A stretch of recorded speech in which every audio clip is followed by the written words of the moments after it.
জাতীয় বিশ্ববিদ্যালয়ের 2023-24 শিক্ষাবর্ষের অনার্স ভর্তির দ্বিতীয় মেধা তালিকার রেজাল্ট গত 18 এপ্রিল প্রকাশ করা হয়েছে।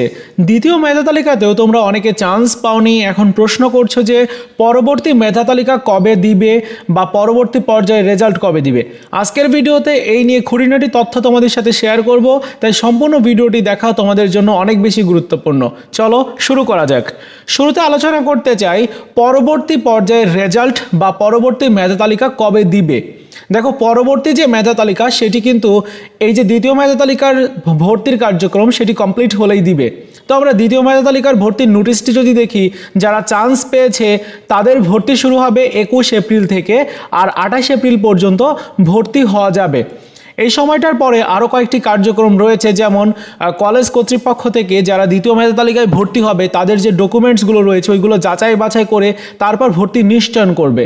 তো আগামী 30 এপ্রিলের মধ্যে ভর্তি নিশ্চয়ন কমপ্লিট হয়ে যাবে। এরপরে সর্বশেষ কার্যক্রম হচ্ছে জাতীয় বিশ্ববিদ্যালয় বরাবর টাকা পাঠানো, মানে কলেজ কর্তৃপক্ষ থেকে ভর্তির একটা রেজিস্ট্রেশন ফি পাঠানো হয়, ওই রেজিস্ট্রেশন ফি পাঠিয়ে দিবে 2 তারিখ থেকে 7 তারিখের মধ্যে। তো এই যে 2 তারিখ থেকে 7 তারিখের মধ্যে পরবর্তী পর্যায়ে বা তৃতীয় পর্যায়ের রেজাল্ট সংক্রান্ত নোটিশটি প্রকাশ করবে। এখন প্রশ্ন করতে পারো তোমরা যে পরবর্তী পর্যায়ের রেজাল্ট কারা চেক করতে পারবে। তো আসলে পরবর্তী পর্যায়টা কি সে বিষয়ে একটু আলোচনা করি। দেখো, প্রথম মেধা তালিকার রেজাল্ট দেওয়া হয়েছে অনেক আগেই, দ্বিতীয় মেধা তালিকাও প্রকাশ করা হলো গত 18 এপ্রিল। এখন পরবর্তী যে পর্যায়টা আছে ওইটা হচ্ছে কোটা মেধা তালিকা। অনেকে তৃতীয় মেধা তালিকা বলছে, আসলে তৃতীয় মেধা তালিকা না, ওইটা কোটা মেধা তালিকা।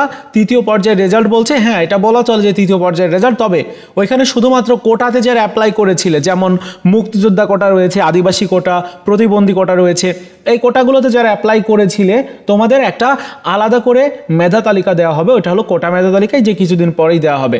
তো এরকম হতে পারে যে 2-3 তারিখে যদি রেজাল্ট সংক্রান্ত নোটিশ প্রকাশ করে, সেই ক্ষেত্রে 4 তারিখে তোমাদের রেজাল্টটা দিয়ে দিবে, 4 তারিখে প্রকাশ করলে 5 তারিখে দিবে, এরকম আর কি।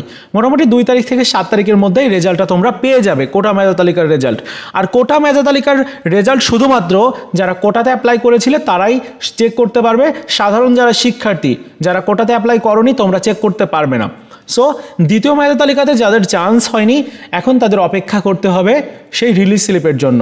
ওই প্রথম রিলিজ স্লিপের জন্য অপেক্ষা করা ছাড়া আর কোনো উপায় নেই। তৃতীয় মেধা তালিকা দেওয়া হবে না, বা পরবর্তী যে পর্যায়টি রয়েছে ওইটা তোমাদের জন্য না, যারা কোটাতে অ্যাপ্লাই করেছে শুধুমাত্র তাদের জন্য। আশা করি বিষয়টা ক্লিয়ার তোমাদেরকে বোঝাতে পেরেছি। অনেকে প্রশ্ন করছিলে, যার কারণে ভিডিওর মাধ্যমে তোমাদেরকে জানালাম। ভিডিওটি ভালো লেগে থাকলে লাইকস, কমেন্টস বন্ধুদের সাথে অবশ্যই শেয়ার করে দিবে, যাতে তোমার বন্ধুরা উপকৃত হতে পারে।